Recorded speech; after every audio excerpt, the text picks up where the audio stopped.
Assalamualaikum, welcome to my channel Code Seekers. We are going to start a C# programming language course from beginners to intermediate level. In this course, we will cover basic syntax and concepts of C# programming language, and we will practice them on the console. Then we will move to Windows Form application and Windows Presentation Foundation, and we build desktop applications using WPF and Windows Form.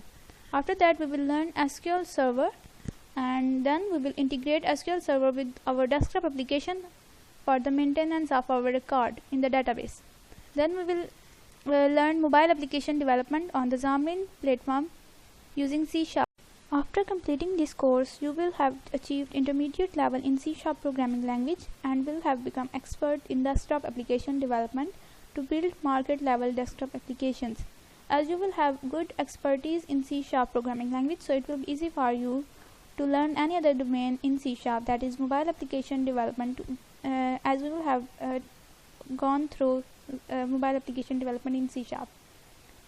And you will be able to move to web development or gaming in C# using ASP.NET or Unity framework.